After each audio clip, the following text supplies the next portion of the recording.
Singularity, Abomination and Desolation of Mankind. Section 7, The Image. Part 1, The Machine God Cometh. Revelation 13:1-48. And he, the false prophet, deceives them that dwell on the earth, with the miracles which he had the power to do in the sight of the beast. We've always known that there would be false prophets in the last days. The Bible is clear that as the days of earth draw to a close, more and more false prophets would rise to deceive. We always imagined that these would be religious or biblical prophets, but I think it could mean technological prophets, like Ray Kurzweil and many others that we call futurists today. Really, these futurists are prophets because they claim to know the future and promise great things. I guess they're religious too. They're prophets of the machine god. Besides speaking of how man will create godlike machines that in turn will help men to solve all of their problems with their vast intelligence, they speak of how cybernetics and nanotech will unite the world as one mind, cure disease, and increase the lifespan of humans indefinitely. They say transcending human limits through technology is simply the next stage in human evolution on man's path to becoming gods. They promise things that only God can do, but they reject God, instead making technology and science their God. So the false prophets that arise at the end time, spoken of in the Bible, could very well be these modern prophets, the futurists. One thing is for sure, I can't imagine a prophet of any religion, false or otherwise, who would be more readily accepted by society, like the futurists are. Revelation speaks of one main false prophet who is in league with the Antichrist in the last days. I believe it's a real possibility that the false prophet of Revelation might be one of these modern technology prophets, and somehow connected to the development of artificial intelligence and the idea of the singularity. Revelation speaks of how the false prophet has certain powers he uses to deceive the world. The Bible calls them lying miracles. Now, it's of course possible that these powers are some kind of evil spiritual power, like magic, which is the way that most people think of it when they read Revelation. But it could very well be advanced technology that people don't know about, enabling this false prophet to do things that seem like miracles. I think the passage kind of lends to that thought too, as they're called lying miracles. In other words, people think that they're miracles, but they're not. Think about it. If someone from 20 or 30 years ago saw the things that we can do today with technology, they might seem like miracles to them. Right now, we know that they're working on some crazy things. If we were to see today some of the things that will exist in a few years from now, they might look like miracles to us too. That's only new technologies that we know are being developed right now. Who knows what they're keeping secret? For example, recently there was a lab that came up with a prototype invisibility cloak, which can make an item completely invisible. For the time being, though, the cloak only works on very small objects. But what would this tech look like to our eyes if we were to see a fully functional future version of it today? Can you imagine what you could do if you had this tech now, and no one knew it existed but you? You could disappear at will, and people would either think that you're the next Chris Angel, or that it was a miracle. What if this false prophet had access to tech that was 50 to 60 years advanced from any tech available on the market when he comes on the scene? It could even be that this tech was developed secretly by a government lab, or tech that was given by contact with so-called aliens, or even tech developed by AIs that might exist at that time. Maybe the false prophet is the head of a huge company that develops advanced tech, just as some of the futurists of our time are. How easily he could deceive people with tech like that. Again, so-called aliens could could and probably will play a part in the whole scenario, which means evil powers are involved. So you can see with all these possibilities and these dynamics mixed in, how the whole world will be deceived by these men. It's this thought that makes me think that the false prophet of Revelation could use future tech to do his supposed miracle. Though I admit, I believe it will be spiritual, too. In fact, I think the whole thing and the whole scenario of the end time and the Antichrist, his kingdom and power, will be about future tech mixed with real demonic power.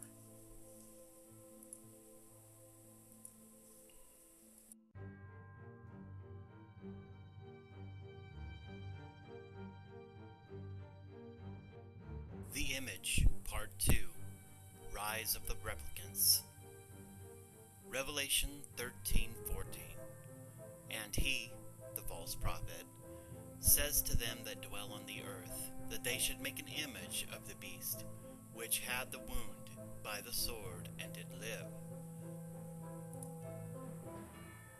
But above all, there is one thing that makes me think that this false prophet that is coming will be a tech prophet, and will be involved with AI and Singularity Tech. That one thing is the image. In Revelation, the false prophet tells people to make an image of the beast, the Antichrist, whose deadly wound had been healed. Because of the technology in our modern day, and that which is to come in the future, I believe the image they will make will be an android.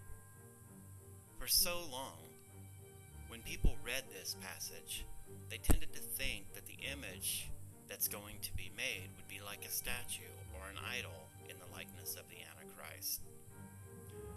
But as I have said before, they have not taken into account the technology that will likely be available at the time all this is happening. For that matter, the tech that's available today. I believe when the false prophet tells the people to make an image of the famous leader, the beast, he knows and they know exactly what he wants them to do and why. And the image they make will be an android. This prototype android will include future tech that will make it look exactly like the Antichrist and have the capability to act and move just like a human does. I think it's also important to realize that the prophet's only asking them to make the android's body, not necessarily the software or the artificial intelligence to run it. I believe this is because, even in that future time, a true artificial intelligence, like the one that will be needed to bring this android, the image, to life, will still be beyond the ability of their technology. Rather, the AI part of the project, the part that makes the android actually come to life, will probably be the false prophet's contribution to the image. The idea of people being able to build an android that is advanced enough to replicate a human is not as far-fetched as one might think, not even in our time, and definitely not the future. The technology already exists and is improving rapidly. I recently saw an android that had been made in the likeness of a famous writer who had passed away. It looked disturbingly human. It was sitting on the couch having a conversation with an interviewer.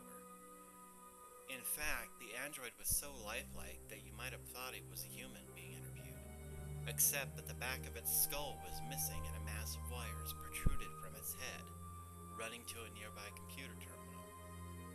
It was the most disturbing thing I'd seen in a long time, because the thing seemed so human. The AI running this android was top of the line for today, and it was, as you would expect, very limited. Most of its responses were a combination of pre-programmed responses and a built-in ability to access the internet to search words and monitor info, then compile them to build a logical response to most questions. But at this point, though it's not a true AI, and I don't think that this particular robot was self-aware on any level, though I could be wrong about that, Yet it was eerie to see the android's facial movements as it talked, and to hear it responding to questions as though it was alive. The android's level of tech was nothing like you would see in the movies, but it was very close. It was a sobering testament to the fact that the possible future replication of a human by an android is a lot closer than anyone could have imagined. So even today, the tech for an android that seems human, or for all intents and purposes is human, exists and is progressing. And in the near future, I believe it will be perfected. At least an android's body that looks and moves and speaks just like a human. Besides human-like machines, from the Daryl and AI movies, we also saw them depicted in the movie Blade Runner as replicants. Androids so similar to human beings that they could only be recognized through an advanced detection system that monitored emotional responses. And also in the Alien movies, which had Kane and Bishop, the very human android crew members, one of which was the destroyer of the crew and the other the savior of it. On TV, there was the human android Data from Star Trek. Well, come to think of it, in just about every depiction of androids in the movies, or on TV, they're made to be like humans. In almost every single instance, there's a "we're alive too" type of theme, an endeavor to make us see things from the point of view of the machines. It's as if we were being moved toward the idea that artificial life forms can be just as good as humans, or even better. The consistency of this message in the movies about androids, and the admitted tactics of those who are bringing machine life to the public, makes one ponder whether they're somehow connected. So, this theme of an android being made in the likeness of humans and having a life of its own is something that's a familiar subject to our modern world. That being as it is, it makes all the more sense when we read about the false prophet having people build an image, an android, version of the Antichrist. And if this tech is where I believe it will be in the near future, the android or the image will be very lifelike indeed. More human than human, as the saying goes.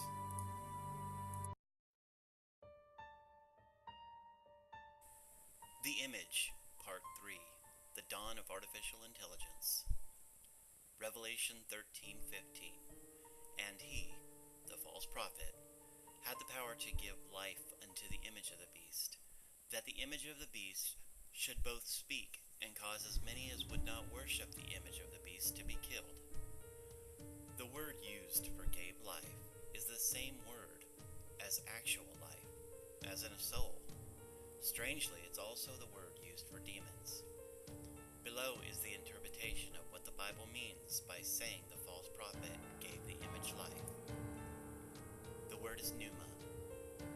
It means the spirit, i.e., vital principle by which a body is animated, rational spirit, the power by which a human being feels, thinks, and decides, the soul, a spirit, i.e., a simple essence devoid of all, or at least all grosser matter, and possessed of the power of knowing, desiring, deciding, and acting, a life-giving spirit, a human soul that has left its body, a spirit higher than man but lower than God, i.e. an angel, used of demons also, or evil spirits, who were conceived as inhabiting the bodies of men. So the android, the image, the false prophet, has the people make as a replication of the Antichrist. Now, the false prophet takes the image and brings it to life. The image will likely be the first artificial life form, bringing about the dawn of true artificial intelligence, and thus beginning, or taking to the next level, what is referred to as the Singularity. I think one of the reasons the false prophet is able to do this is because he is connected somehow to the development of artificial intelligence, like a futurist would be, and he figures out how to achieve the first true artificial intelligence, which means a self-aware, self-improving, living computer that is either as smart as a human or smarter. Now, how exactly he makes this AI work when no one else has been able to, I'm not sure, but I do have a theory on it, which I will explain later. But I think he creates a true AI and installs it in the Android version of the Antichrist, and it comes to life. Think of the ramifications of a super intelligent, self-aware computer in an Android body that looks just like this famous leader who will be the Antichrist. The image will be the fulfillment of all the singularity ideals of building a god. This living computer could access and control every computer on Earth. It could learn at a geometric rate that would make it far exceed the knowledge of all mankind in a very short time. For all intents and purposes, in the eyes of the world, this thing will be a god, or part of the Antichrist's godhead. And of course, like all the movies about the dawn of AI, what is the first thing that the image does? It kills millions of people. As the scripture predicts, it will cause every person who won't worship it as a god to be put to death. I guess it shouldn't be surprising that the image, this android, believes that it should be worshipped, to the extent that it has everyone who won't worship it killed. That reveals that this machine has a self-perception of itself. It believes that it's a god. So we can see that this AI is not only self-aware, but it believes itself to be far superior to humans. Disturbingly, this is exactly the kind of thing predicted by futurists about the advent of AI. They say these entities and this kind of advanced AI will be godlike. The logical question is, how does this thing find all the people who won't bow down to the machine god? I think the answer, though, is pretty obvious. Already our whole lives are on the computer, and this thing is a living computer. In a short time, it will know every one of these so-called rebels. They will be put on a list and terminated with the efficiency that only a computer could achieve. Sound familiar? Right now, there are probably computers storing information on all of us, making determinations on our probability to rebel against just such an entity or a dictatorship, through sites like Facebook and Twitter, etc. They now not only have our personal information, medical records, and the like, but details on our personal lives, our thoughts, our feelings and beliefs, on down to what we had for lunch if we posted it somewhere. All of this info is stored, analyzed, and evaluated, added to our personal profile, probably in some computer, in a secret government installation somewhere, probably already run by some limited AI that categorizes people into threat levels and places them on a color-coded watch list. With all that information, it would be easy for a living computer to access vast amounts of info on each one of us and decide to terminate or not. If there is such a list already in existence, you can rest assured that every Christian is already on it. This event sounds just like the singularity that the transhumanists and futurists talk about today. This image will be exactly what the singularity people are waiting for. It will be their machine god. So this world leader is already powerful, and now the false prophet has set all the best minds to creating a cyber version of him. And the Bible clearly states that the image will be brought to life. So on that day, it will be the dawn of AI, the first artificial life form as predicted by so many scientists, researchers, and even movies about AI. This creature will be godlike to humans, and it will be evil. Now the Antichrist has sealed his control over the world, but the future world will be a world of super advanced technology, even more so than now. People may even be part machine themselves by having cybernetic implants and upgrades. What better way to take control of it all than having a living computer version of the Antichrist that can control it all? Imagine It's possible that they will hook the internet right into the image, and it will be able to completely dominate everything hooked to it. So the Antichrist takes control of the physical world, and the image, his cyber double, will now take control of the cyber subworld. In the world today, everything is run by computers, so there is actually another universe within and under our world, a digital universe. We only see this universe through our computers and on the net, but it's more vast than we can possibly imagine. Beneath the ground, there are millions of root systems for all the plants and trees in our world, and in the cyber subworld, there are similar root systems for most every electronic device in our world, all connected through the net in some form or another, making the cyber subworld almost a digital reflection of our world. So very like we saw in the Tron movie when Master Control, AI, took control of the digital universe of Tron. The image will likely take control of the digital world, and ultimately everything will be hooked into the image. And if the false prophet in the image can figure out some way to get humans implanted with devices that hooked their consciousness to the internet, then our world would become a hive mind. It seems like fiction, but this horrifying idea seems to be exactly what evil intends for the human race. And once again, the Bible warns us of it. Once again, the technology for just such a thing is already in development. How it might come about is what we will discuss next.